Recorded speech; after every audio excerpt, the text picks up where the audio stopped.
what happened when Kamala lost is it knocked me off the hamster wheel, right? It just knocked us off. I Yeah. didn't know all of the sort of planning for what outcome might happen. I did not anticipate him winning the popular vote in this.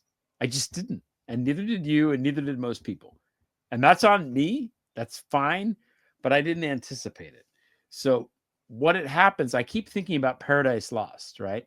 And real page turner, Paradise Lost. But what Paradise Lost is about is the first book of Paradise Lost is that it's it starts after the great battle in heaven where Satan and the devils have lost.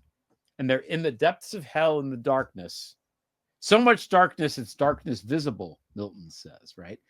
And they're just kind of like licking their wounds and they're, kind of coming out Yeah. and being like, what the fuck do we do now?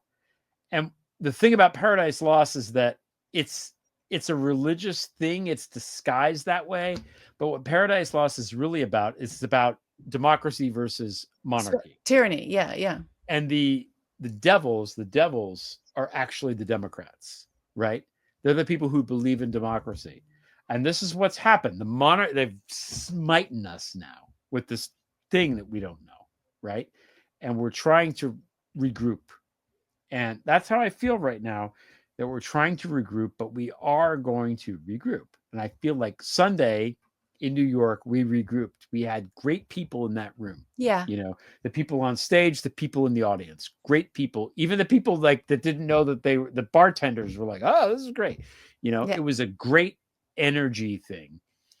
And I feel like, continuing that energy, and I think everybody can do this on some level, that's the way forward. We need Good to vibes. build Yeah. community.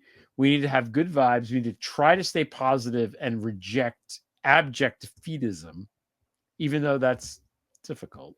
And you can, there's a fine line between being defeatist and being realistic. I understand. I'm not saying everything's going to be okay. It's not. This is No. going to be fucking hard. And at some point, we're going to assemble until they, break down the right of assembly, because that's coming. And Right. then we're just going to be like, when they shut down Rick's Cafe American in Casablanca. We're just going to meet in the dark and we're going to meet covertly. We're going to beat this motherfuckers. And what are we going We're to do? gonna get through it.